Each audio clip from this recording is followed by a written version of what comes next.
जय बालाजी दोस्तों, आपका राजनीतिक टॉक के चैनल में स्वागत है। जैसा कि आपने पिछली क्लास में हमने पढ़ा था राज्यसभा की शक्तियां तथा कार्य, तो आज हम पढ़ेंगे राज्यसभा की आलोचना। अब क्या है, जिस चीज की सार्थक है उस चीज की आलोचना है। तो कई विचारकों ने राज्यसभा की आलोचना किस किस प्रकार से की है, तो राज्यसभा की आलोचना के हम विचार विमर्श करें तो राज्यसभा की पहली आलोचना उन्होंने की है कि ये एक प्रकार से दलगत प्रतिनिधि है। दलगत प्रतिनिधि क्या होता है? एक दलगत मतलब दलों का संगठन जब होता है, मतलब जिस पार्टी की सरकार लोकसभा में बहुमत में होती है वही राज्यसभा में ही अपने प्रतिनिधि चुनती है।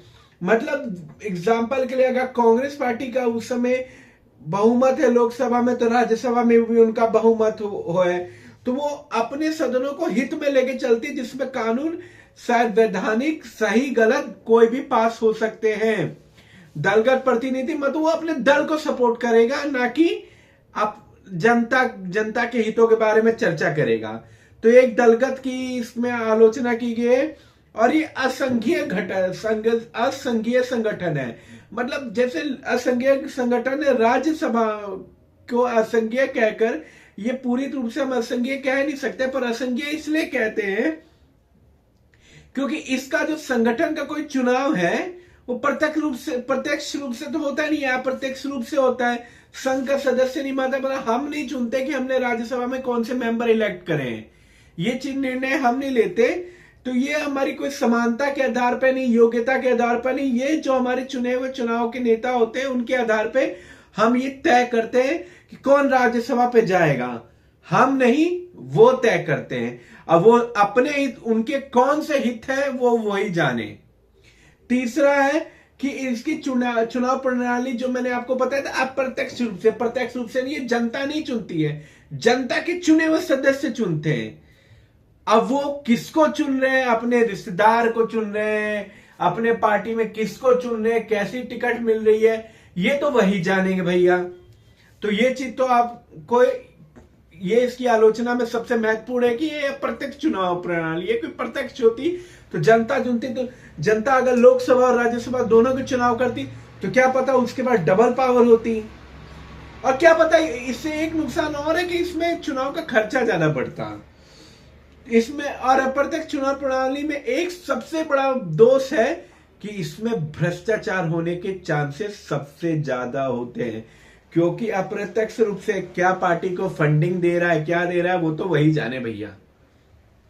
तो बिहार के जैसे बिहार का एक सीलभद्र का मामला था, उसमें न्यायालय ने यह सिद्ध कर दिया था कि राज्यसभा के चुनाव में मतदाता को अनुचित तथा भ्रष्ट तरीकों से उन्होंने प्रभावित किया गया है। ठीक है।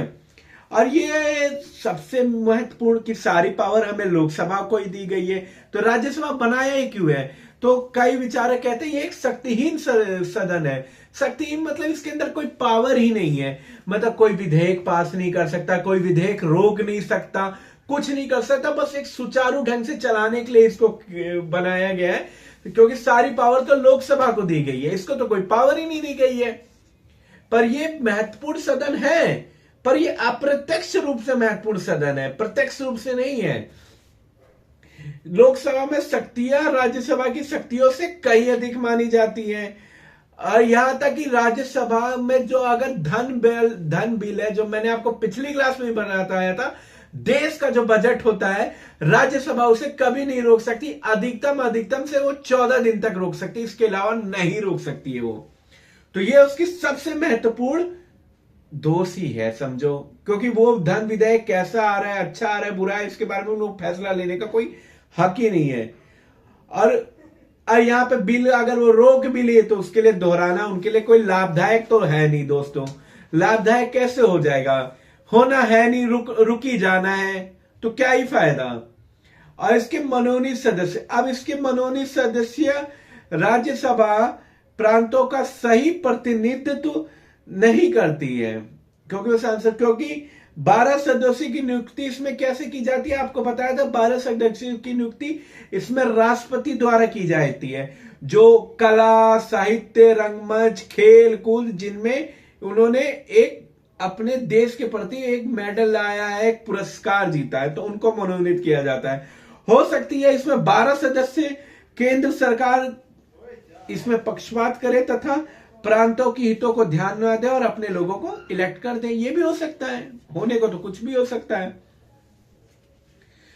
और राजनीतिक शरण गृह, अब ये राजनीतिक शरण गृह का अर्थ हुआ, राजनीतिक शरण है मतलब भैया हम लोकसभा में तो नहीं जीते, हम लोकसभा में लड़ गए, हम अयोध्या से चुनाव लड़ गए या इलाहाबाद से लड़ गए, दिल्ली से लड़ गए, हरियाणा के पंचकुला से लड़ गए एमपी, भैया हम वो सीट हार गए। अब हम वो सीट हार गए तो हम लोकसभा में तो है नहीं, हम मतलब सांसद रहे नहीं, तो अब इसका एक तोड़ क्या है दोस्तों? तो इसका तोड़ एक सिंपल है, जो दलगत राजनीति करती है उसमें तोड़ में उनका यही है कि अगर वो भैया लोकसभा में नहीं हुआ तो कोई नहीं भाई, उसको तो सांसद बनाना ही बनाना है, क्योंकि आखिरकार सरकारी रियायतें तो उनको चाहिए ही चाहिए। तो सरकारी रियायतें तो क्या है भैया, उनको राज्यसभा के चुनाव में खड़ा कर दो, चुनना तो हमें ही है। तो ये उसकी सबसे बड़ी दोष है, क्योंकि इसमें वही जनता इलेक्ट करता है। मान लो इसमें वो भी खड़ा हो सकता है दोस्तों, जो लोकसभा से चुनाव हार गया है वो राज्यसभा का सांसद बन जाता है। तो ये सबसे बड़ा इसका दोष है। तो ये और ये इसका सबसे बड़ा है कि एक तरह से शरणार्थी सदन हो गया, और ये अनावश्यक और एक अनुपयोगी सदन है। अनावश्यक अनुपयोगी सदन, आलोचकों द्वारा इस सदन को अनावश्यक तथा अनुपयोगी बताया गया क्योंकि दूसरे सदन में लस्की एबिसीज ने कहा था यदि ये असहमत होता है तो शरारती है, मतलब ये चीज नहीं मानता बिल, तो कहते हैं ये खराब है, शरारती है, ये सब चीजें, और ये सहायता होता है तो ये फालतू है। तो क्योंकि लोगों ने कि इनको पता है इनको तो पास करना ही करना है। तो इस प्रकार जॉरी बेंथम ने भी कहा था अगर द्वितीय सदन प्रथम सदन से सहमत होता है तो निरर्थक है, मतलब वो किसी काम का नहीं, क्योंकि उनको लगेगा भैया ये तो बात मानेगा, और अगर असहमत है तो वो मतलब असंवैधानिक अप्रीतिकर हो गया। तो इस प्रकार ये सदन अनुपयोगी है। तो दोस्तों प्लीज मेरे इस चैनल को सपोर्ट कीजिएगा।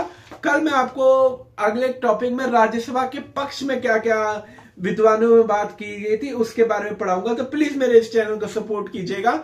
जय बालाजी दोस्तों, प्लीज सपोर्ट कीजिएगा।